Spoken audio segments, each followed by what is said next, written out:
Hi everyone, this is Chantay, aka Shanteezy. I am here with a weekend review of hashtag Chantay's Analysis. So it's Friday, December 18th, 2020. It is 7 days, just a week before Christmas. And all the snow is on the ground in the Northeast. From Maine to probably Delaware or Maryland. So that is all. But I am going to get to what I need to get to today and just type in this Chantay's Analysis. So there you have it.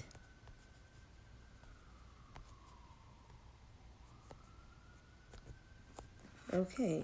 See, I can't press the thing, but whatever.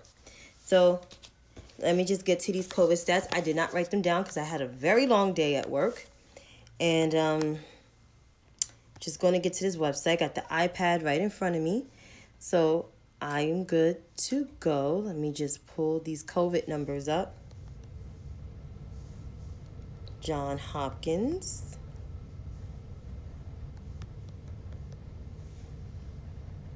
Hello.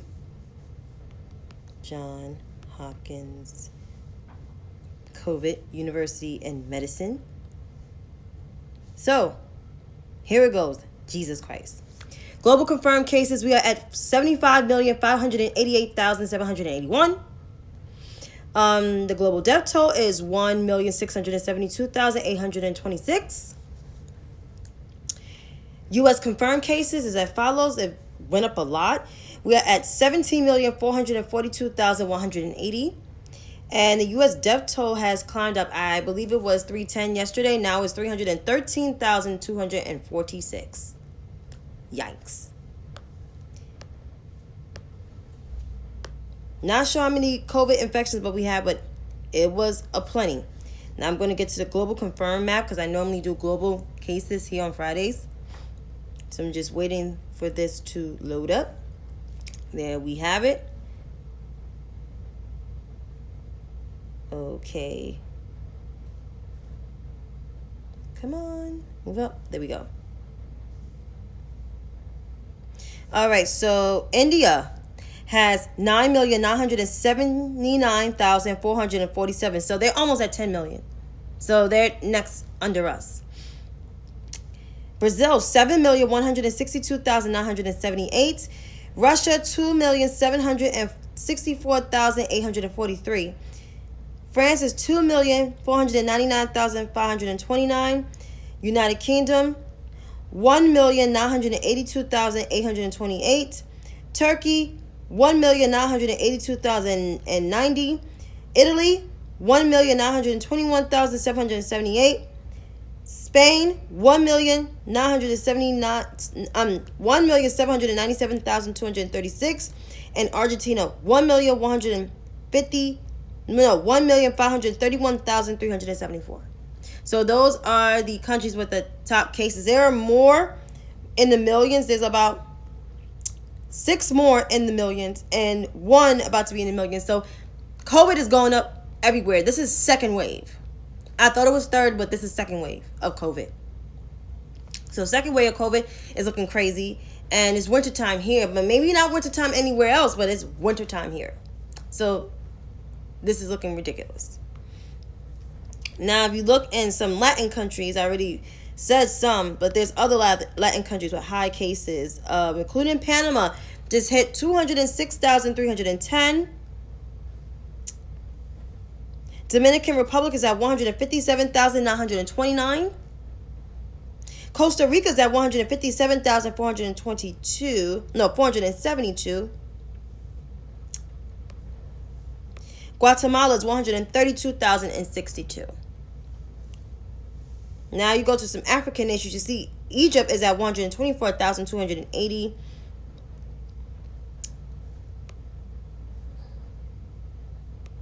Kenya is at 93,761.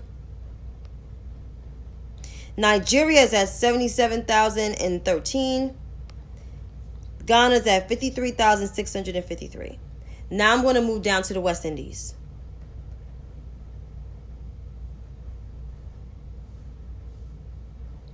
Jamaica is at 12,039.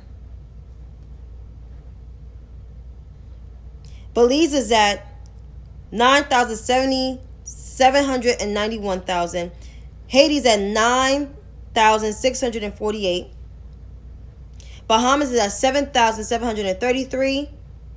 Trinidad and Tobago is at 6,955.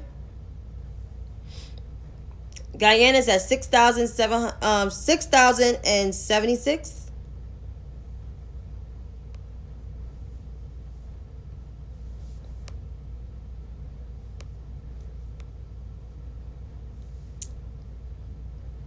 Barbados is at 307 cases.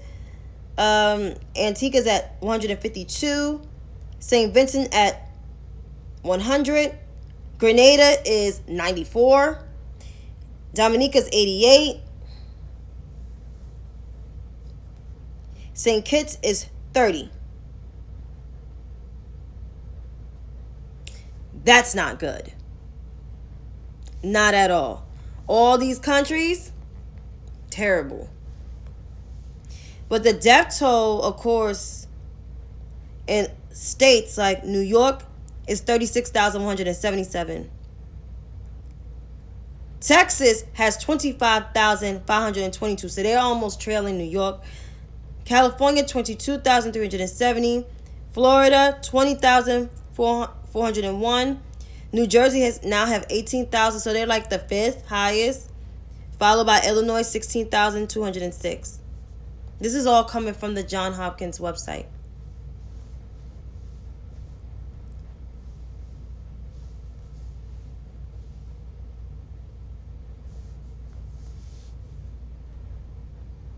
Now I'm going to go to the New York Times COVID map.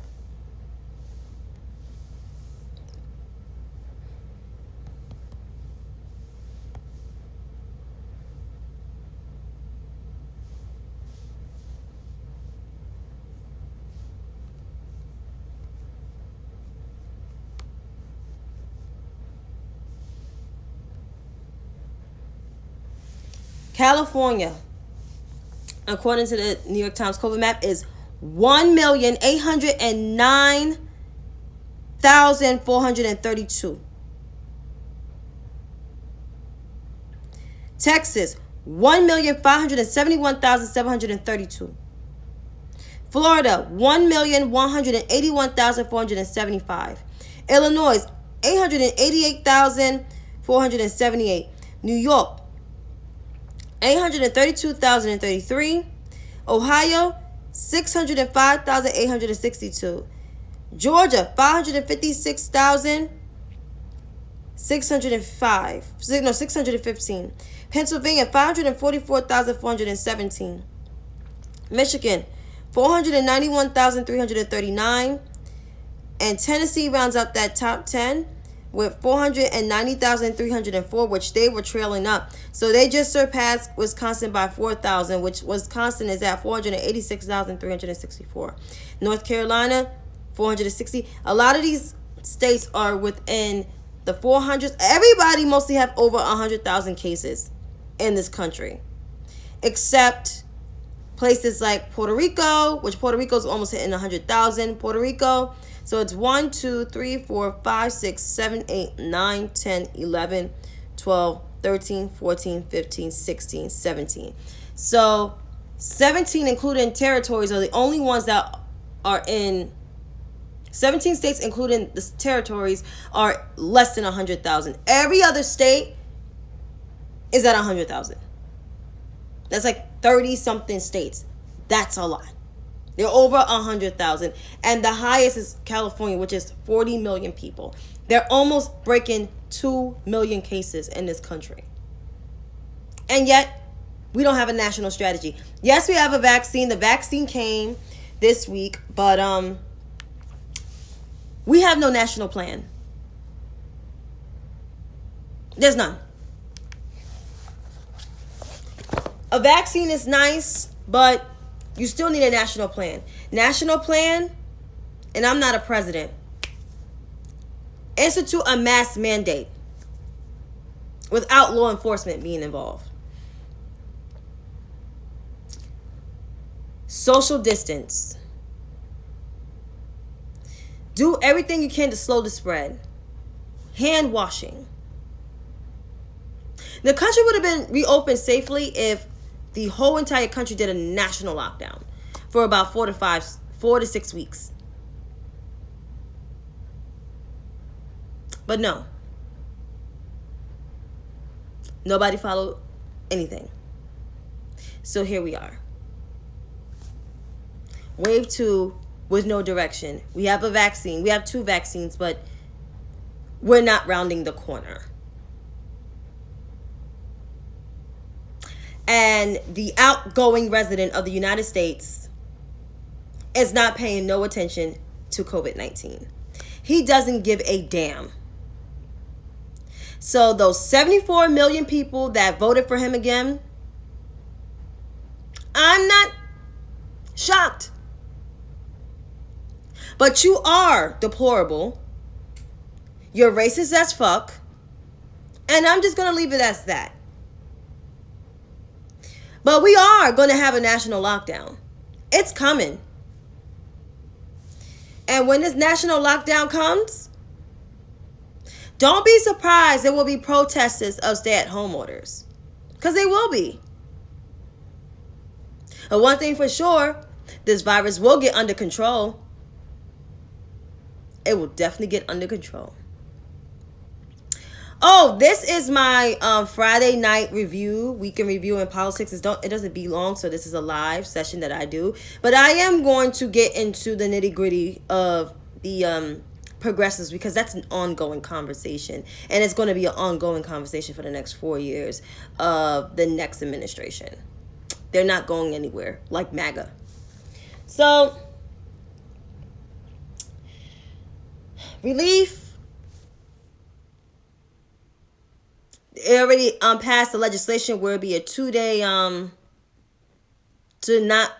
a 2-day, I think, legislation, not quite as sure, to avert the shutdown. But these GOP people in the Senate, they're not thinking about any relief. They don't care. And the saddest part is they represent the most poorest counties. Mitch McConnell's state ranks like the lowest on everything, and yet he does not care about passing any relief. But yet Kentucky still voted for him. The guy that said $600 is too much for people, y'all voted his ass in, and he's still the chairman of the Judiciary Committee. That's right, Lindsey Olin-Graham. Hey, Britt. So, that's where we are. And yet, they seem not to care. And the folks in Congress, yes, Republicans picked up 10 seats. But these same Republican women that came into Congress, they still not poop neither. Because they're not acknowledging the fact that Joe Biden is the president-elect of the United States and Kamala Harris is the vice president-elect of the United States.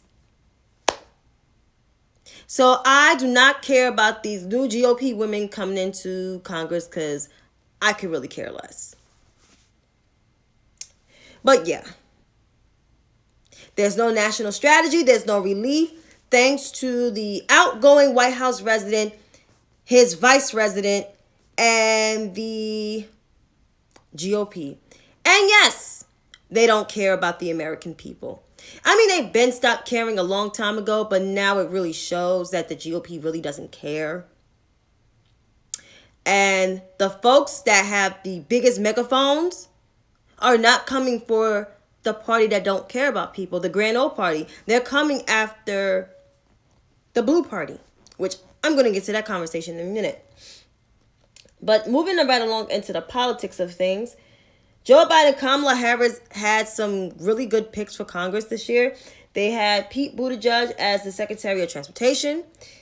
Jennifer Graham, I believe, will be the Secretary of Energy. Deb Haaland will be the Secretary of Interior. And Michael Regan he's the first African-American, I guess, to have that role, will be the Environmental Protection Administrator, the EPA.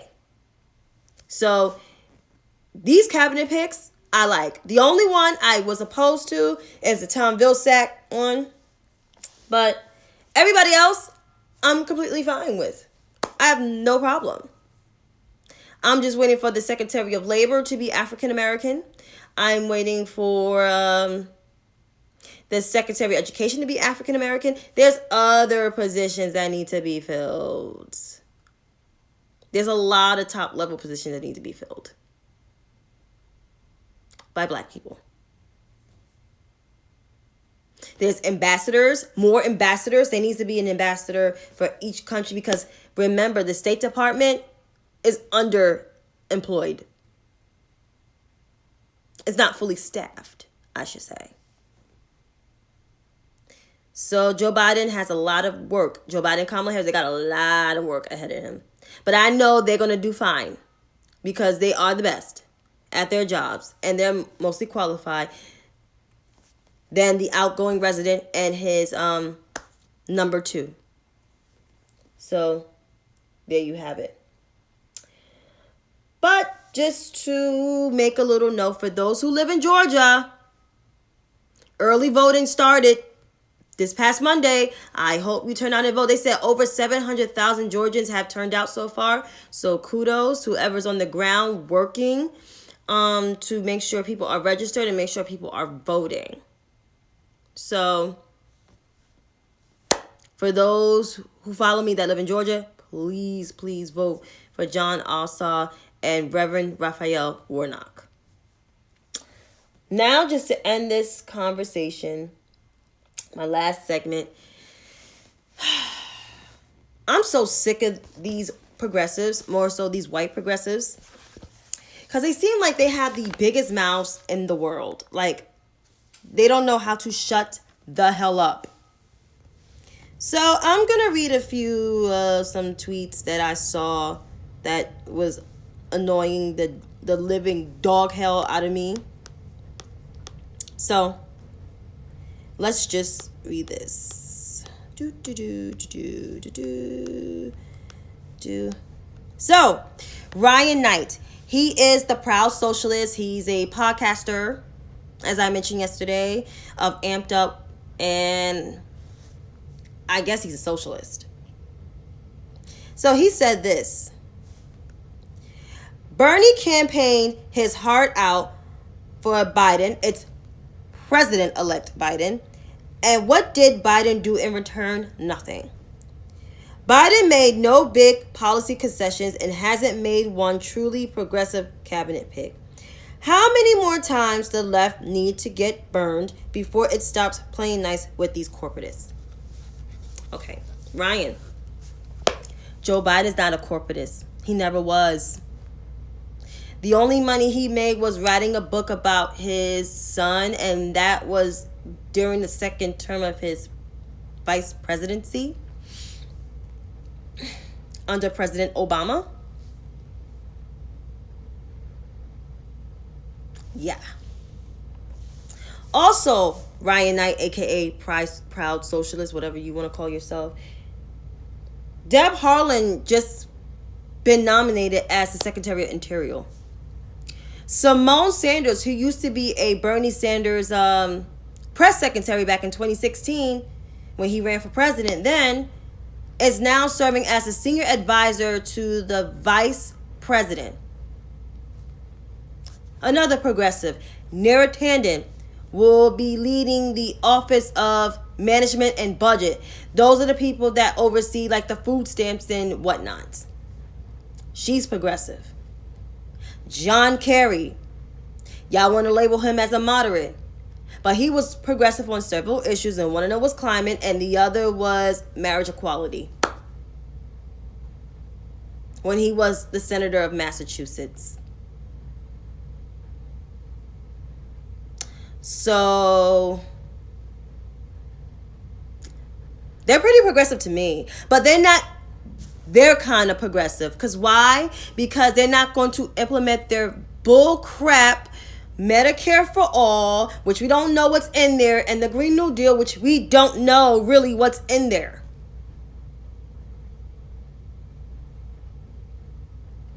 And why would Bernie serve in this cabinet? He doesn't need to. He's a senator. That's enough. And also, he has a Republican governor like Elizabeth Warren. So Joseph Robinette Biden and Kamala Debbie Harris was very smart not to put them in there, because they would have been replaced by a Republican, and more so a staunch conservative, or I could say a Trump Republican. And that's a bigger majority for Mitch McConnell.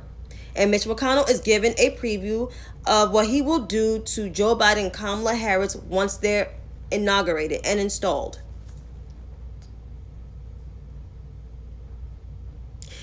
This is exactly why these progressives and socialists with megaphones need to shut the hell up and let the fucking process play out, because they don't know a thing. And sometimes saying nothing is better than just talking and don't know what you're talking about. So who are other progressives out here that just got on my nerves this week? It's a couple of them. So that was one. And there's another.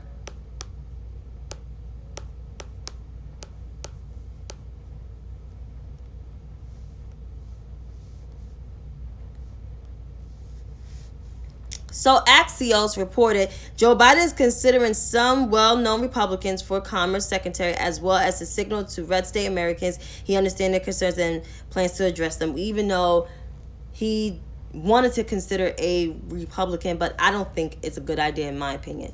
But of course, the former press secretary for the Bernie Sanders 2020 campaign, who did not vote for Joe Biden and voted for Green Party, said this: there's not a single Bernie Sanders supporter in Biden's administration. There was Simone Sanders, who worked for him in 2016.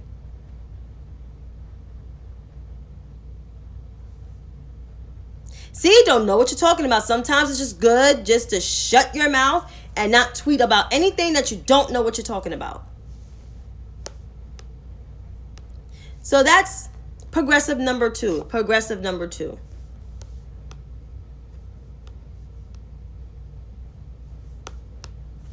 And then Nina Turner.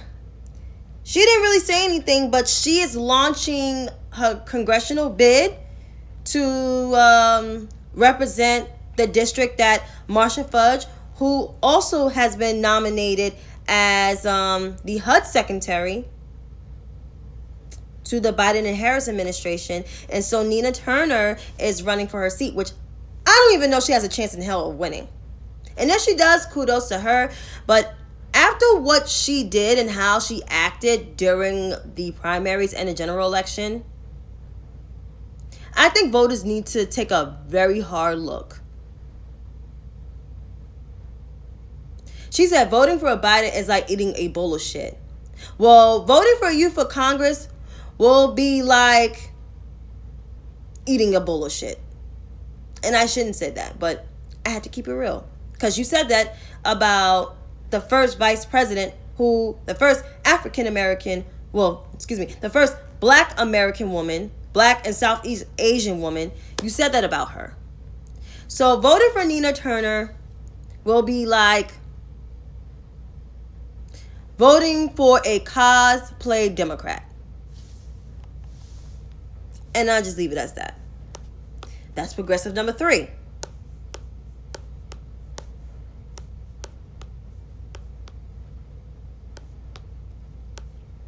Jacobin said this about Pete Buttigieg, who's been nominated as the transportation secretary. Pete Buttigieg is a poster child for progressive neoliberalism, offering up platitudes about diversity while leaving untouched the very structures that oppress people. It's time we left this kind of politics in the past.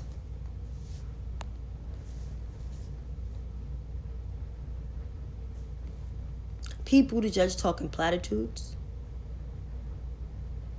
But Bernie Sanders is offering plans and don't know how to pay for them and can't even address racism. Don't even support reparations. But that's the guy I got support. Who associates racism against black people with economics, capital. That's dumb as hell. It's weak as shit. But who am I? I'm just a regular woman on the internet, just reporting the facts and saying my opinion on top of it and analyzing this as some kind of analyst. That was progressive number 4.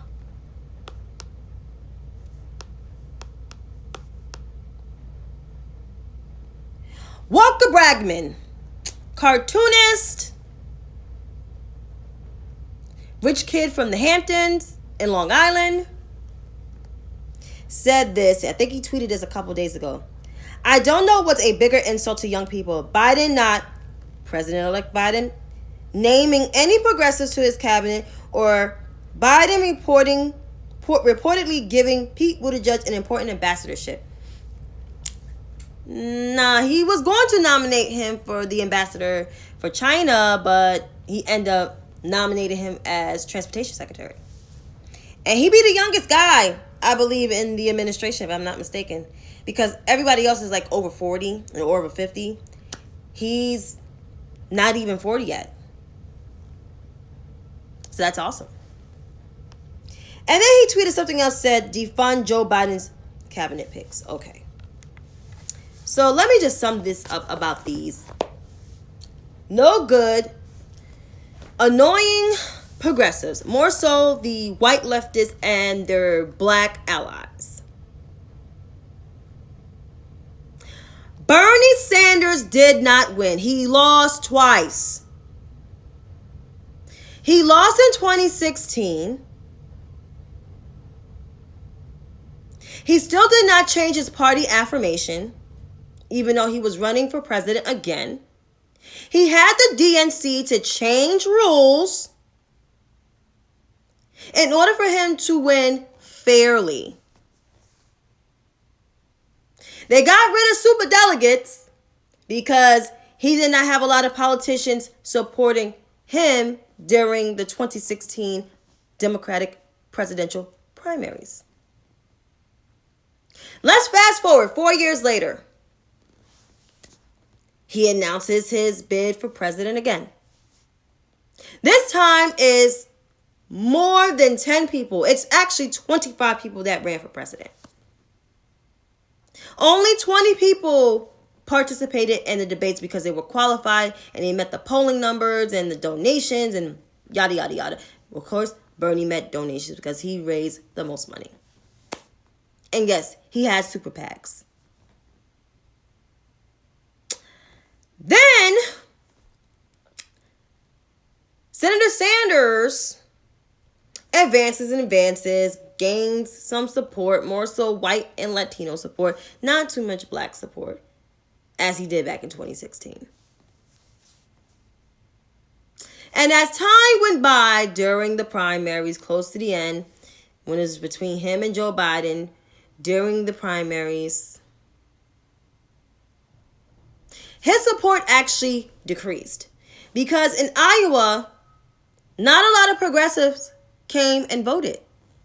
And Pete Buttigieg won that Iowa caucus. New Hampshire, he won, which New Hampshire is more so white. Anything above Massachusetts is primarily white. Trust me, I know. I went to college in Massachusetts. Nevada, he won because he won some young Latinos.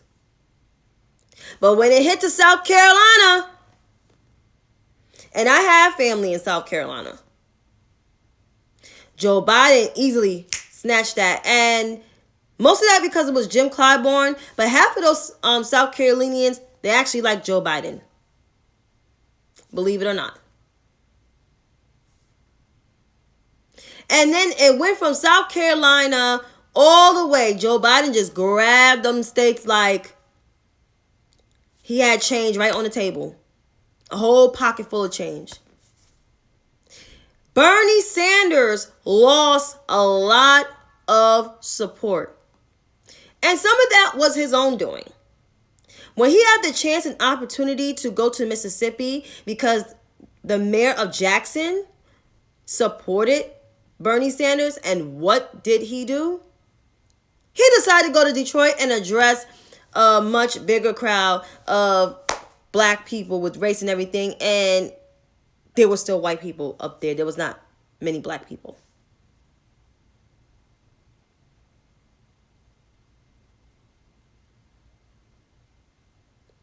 Bernie did it to himself.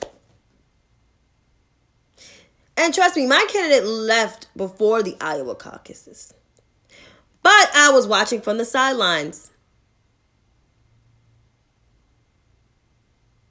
And I thought at least, Bernie would have did a lot better than what he did in 2016. But obviously, he didn't. All he had to do was show up to some black events, and he didn't even do it. It's his fault. It's his own doing. So Bernie lost miserably. He lost badly. So I don't understand why people like Ryan Knight, Brianna Gray, Katie Halper, Ryan Grimm, Walker Bragman, why do they keep talking crap and saying that Bernie would have won this election? No, he would have lost easily. Trump would have won re-election at 11:01 on November 3rd. But that did not happen. Because his toughest competition was a white man from Scranton, Pennsylvania, with the black lady from Oakland, California. Dynamic duo.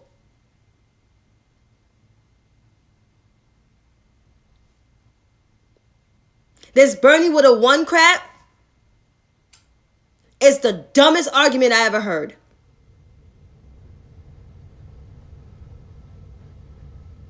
The dumbest. So when I hear once again Ryan Knight, Brianna Gray, Walker Bragman, Katie Halper saying Bernie would have won, no, Bernie would have lost bigly. Bernie's plans did not go far enough where he addressed systemic racism. He refused to address systemic racism.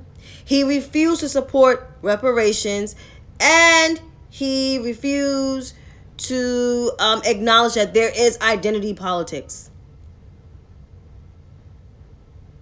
He refused. And refused to change his party affirmation to Democrat.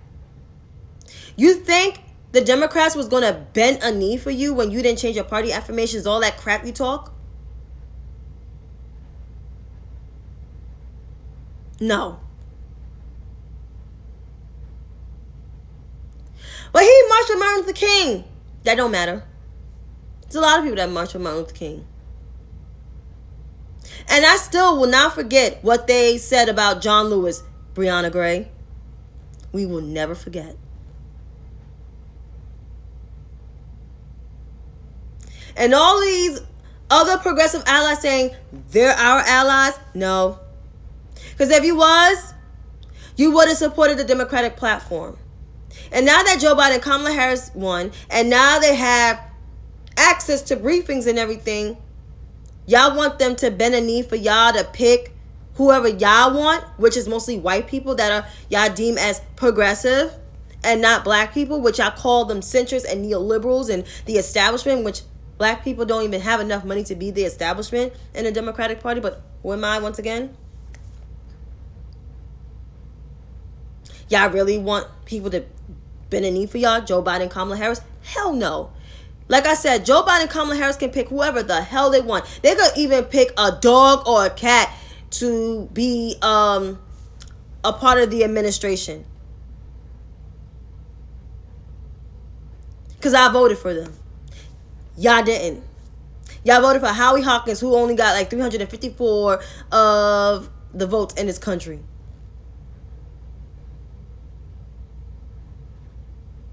Y'all did not vote for them. So y'all don't get a say on what Joe Biden and Kamala Harris picks. And I never want to hear y'all talk about black people like Jim Clyburn and Hakeem Jeffries, who is way more progressive than y'all. And when y'all say defund the police, I don't want to hear y'all saying defund the police. Nope. Because y'all don't even know the meaning behind defund the police. Y'all don't even say reform. So why people want y'all to even be near any Democratic platform? I don't want to be associated with y'all.